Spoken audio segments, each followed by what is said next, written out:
जी हाँ दोस्तों, कई बार सवाल खड़े किए जाते हैं भारत देश की कानून व्यवस्था पे, क्योंकि जिस प्रकार से सुशांत सिंह राजपूत केस में कई चीज़ों को लेकर देरी हुई, उसके बाद तो ये शक और ज़्यादा गहराता जाया है।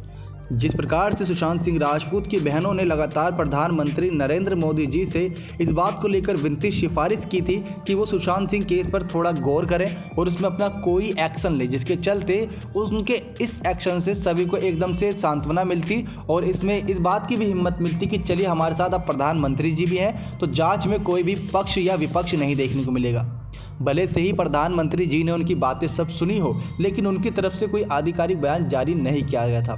कई लोगों का ऐसा मानना था कि सीबीआई की टीम उनके अंडर कंट्रोल में थी और उनका गलत फ़ायदा उठाया गया बिहार चुनाव को लेकर। लेकिन दोस्तों, आपको बता दें, जानकारी ये भी सामने आई थी कि जब बिहार इलेक्शन जैसे जैसे नज़दीक आए तो नीतीश कुमार जी के कहने पर ही क्यों किया गया था सीबीआई टीम का गठन। इससे पहले कई नेताओं ने काफ़ी ज़्यादा विनती सिफारिश की थी कि आप सीबीआई टीम पहले ही दे दीजिए। अगर निधन के 3-4 दिन बाद ही दे दी होती सीबीआई टीम की जांच का आदेश तो खुलासा सबके सामने होता। लेकिन 1-1.25 महीने तक तो नेपोटिज्म विवाद चला। उसके बाद जब सीबीआई टीम को गठित किया गया तब तक कई सबूत मिटा दिए जा चुके थे। उसके बाद भी राजनीतिक दांवपेच खेले गए, लेकिन लगातार इन खुलासों के बाद ये बात सामने नहीं आई कि सुशांत सिंह राजपूत का निधन क्यों हुआ था और सुशांत की बहनों की सारी मेहनत एकदम से ही जाया चली गई, क्योंकि जब तक उनकी बात सुनी गई तब तक काफ़ी देर हो गई थी।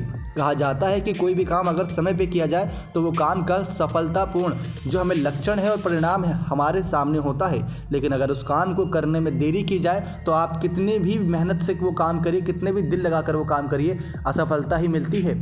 तो ऐसे में हम किसी राजनीतिक पार्टी पर कोई लांछन नहीं लगा रहे हैं, सिर्फ और सिर्फ ये जानकारी दे रहे हैं कि कई प्रकार से कई ऐसे केसेस सामने आते हैं जिसमें राजनीतिक दांवपेच खेले जाते हैं और उन्हीं राजनीतिक दांवपेच के जरिए वोट बैंक मजबूत किया जाता है और अपना नाम को उठा लिया जाता है। लेकिन उसका क्या, जिसने इस दुनिया से अलविदा किया और उसके परिवार को अब इंसाफ की मांग चाहिए, लेकिन वो इंसाफ पूरा नहीं हो सका।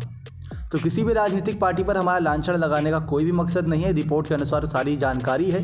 लेकिन दोस्तों, आपको क्या लगता है, क्या सच में सुशांत सिंह केस में राजनीतिक दल और राजनीतिक वोट बैंक बटोरने के चक्कर में ही सारा केस में एकदम से ही बड़ा बदलाव आया, सारे सबूत गायब हो गए, सीबीआई टीम भी कुछ नहीं कर पाई। और अब आपके सामने भी है दोस्तों किस प्रकार से सीबीआई टीम की तरफ से कोई खुलासे नहीं हो रहे हैं, ना ही कोई बयान आधिकारिक तौर पे दर्ज किए जा रहे हैं जब से एम्स की रिपोर्ट सामने आई है। एम्स की रिपोर्ट के बाद ये तो खुलासा होना चाहिए कि सुशांत सिंह को डिप्रेशन किस वजह का था। आपकी क्या राय है दोस्तों, कॉमेंट्स कीजिएगा।